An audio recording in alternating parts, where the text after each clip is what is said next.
Hello, Rama Pupoda. Hope all are in good health, feeling great, wonderful, having a happy and peaceful life. Now let's continue with Chinnaswamy. Vishwanatha explained to me why all the senior devotees went to Palakuttu.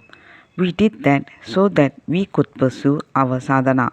Bhagavan approved of this. He would ask us, "In which way are you going to build your hut?" Bhagavan would also encourage us to go to the streets and beg for food. This enabled us to be with Bhagavan all the time and made us what we are today. In a state of realization, this was possible only because we left the ashram. Bhagavan wanted things this way. Vishwanatha Swami was the worst affected by Chinnaswamy's tough demeanor. He once had to go without food for 3 days. One of the kitchen assistants took him inside the dining hall through the kitchen and made him sit along with others. When he was about to eat, Chinnaswamy came in and pulled him out. Bhagavan witnessed all this without objecting to it. Strangely, during Chinnaswamy's last days, it was none other than Vishwanatha Swami who assisted him. Surprised, I asked him, "How could you do that after being so deeply hurt and insulted?" He replied, "When I was in Dindigul, Bhagavan appeared to me in a dream and asked me to come to Ramana Ashramam. I immediately left for the ashramam. It was 1953 and Bhagavan had already dropped his body. I had no idea why Bhagavan asked me to come. When I arrived, I found Chinnaswamy fatally sick and with nobody to attend to him. I felt that this was the purpose for which Bhagavan had asked me to come. I waited on him day and night, nursed him and bathed him. One day, Chinnaswamy held my hand and begged for forgiveness. It is sad, but Chinnaswamy suffered gravely for his actions. Bhagavan had noticed all his mistakes and made him physically suffer and expiate. Chinnaswamy spent his last 2 days looking at Bhagavan's picture, all the time chanting Ramana, Ramana, Ramana. At the time of his death, he stretched out his arms with his eyes closed, his face serene, happy, and luminous. Bhagavan had come to take him and get him absorbed in Arunachala. Personally speaking, Chinnaswamy has always been kind, very kind to me. He would brush my teeth every morning, take me to Bhagavan, and make me prostrate before him, saying, "Here is Bhagavan, our God. I am grateful to him for taking me to Bhagavan's presence, the importance of which I didn't understand then, but which I now gratefully remember. When I was 4 or 5 years old, I used to run away from home and go to Ramana Ashramam all alone.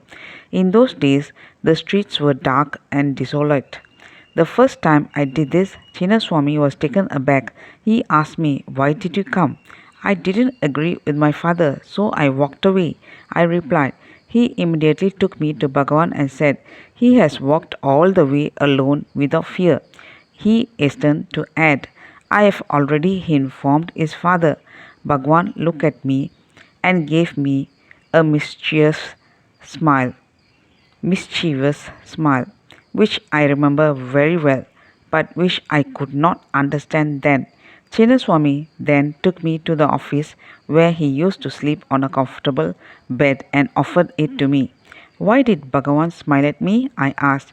"When you were 2 years old, you got into an empty bullock cart which was yoked to a bull, but its driver too wasn't around.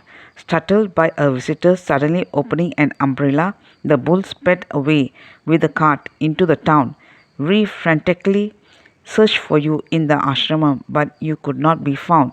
We went to Bhagavan and informed him that you were missing. Bhagavan said, 'What can we do? Running away from home is built into our family.'" "What did he mean by that?" I asked, puzzled. Bhagavan's father had an elder brother called Venkatesha Iyer.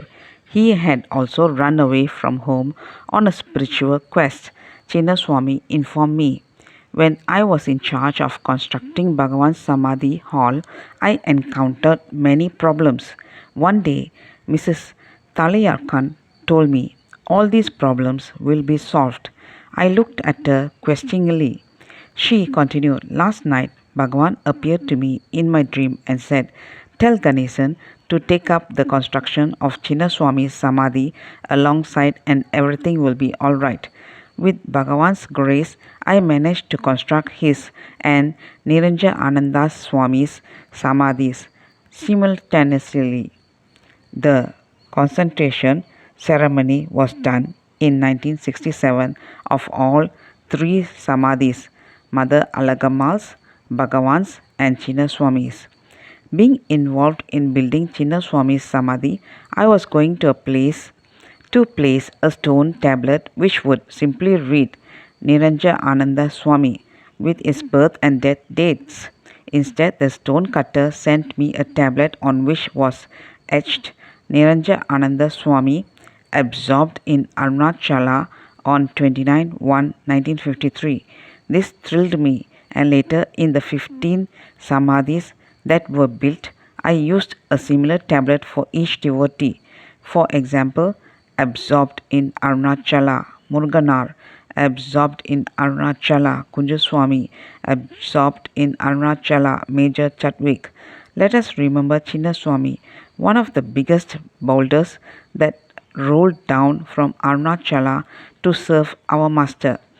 The Master, whose only mission, if at all he had a mission, is to make his own state available to all of us, the state of I am. That's all, folks. Let's continue in the next chapter. Thank you. Bye bye. Rama Rama Pupoda.